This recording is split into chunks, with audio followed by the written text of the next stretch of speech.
Assalamu alaikum rahmatullahi wa barakatuh. What does Quran chapter 2 191 through 193 say? I love this question. Let's get into it, shall we? Beep, beep, beep, beep, beep, beep.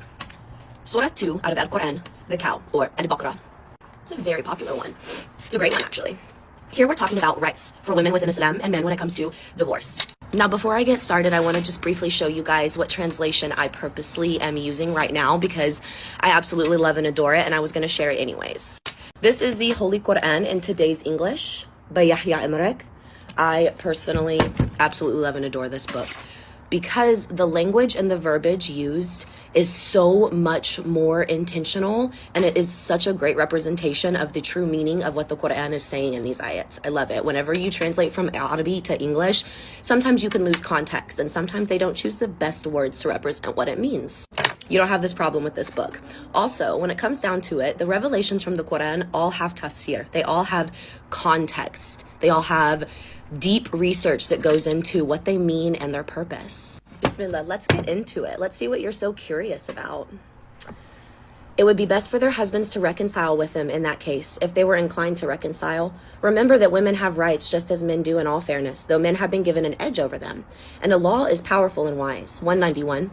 A divorce pronouncement can only be revoked twice. After that, they must either reconcile one and for all and stay together lovingly, or they must end the relationship in a spirit of all fairness.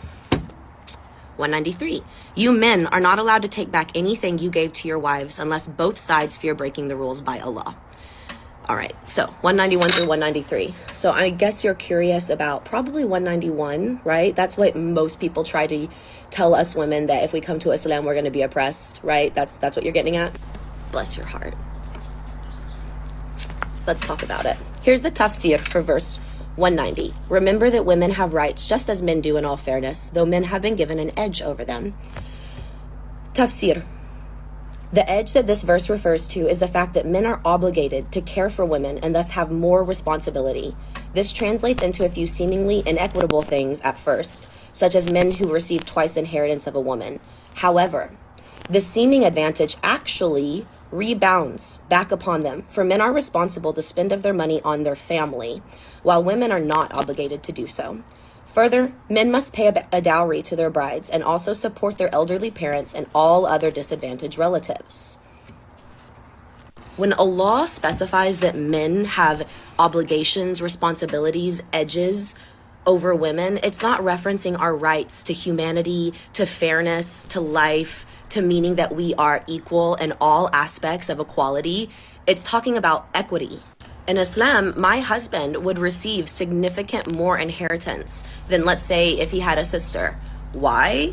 Because my husband is responsible to take the money that he receives and give it to his family and make sure that he is providing for his family. He is obligated to Allah for that. Whatever money that the woman receives, that is her money. She does with it what she wants. She does not have to do anything for a man or anyone else. So yeah, men have been given an edge. That edge is responsibility. It's additional obligations. It's to be uplifting and upholding women. That's what that edge is. So no, you cannot twist my religion. You cannot twist the words of Al-Quran to make me fear my religion or feel less about who I am within my religion. السلام عليكم ورحمة الله وبركاته. أخباركم إن شاء الله تكونوا بخير. اللهم صل وسلم وبارك على سيدنا محمد وعلى آله وصحبه وسلم. معكم محمد الشورى، قارئ ومبتهل. وإن عزموا الطلاق فإن الله سميع عليم. شابة أمريكية تتحدث عن سورة البقرة، خاصة الآيات التي تضم الطلاق فيما يخص الرجل والمرأة، وأيضا تتحدث عن مكانة المرأة وعن حقوق المرأة، الشيء اللي صدمها حرفيا. لو أول مرة تشوفنا ياريت تشرفنا بالاشتراك وتفعل زر الجرس عشان يوصلك كل جديد، ولو في أي ملحوظة ياريت تسيبها في التعليقات، وياريت متنساش تكتب لنا بتشاهدنا من أنهي دولة. دمتم في رعاية الله وأمنه، والسلام عليكم ورحمة الله وبركاته.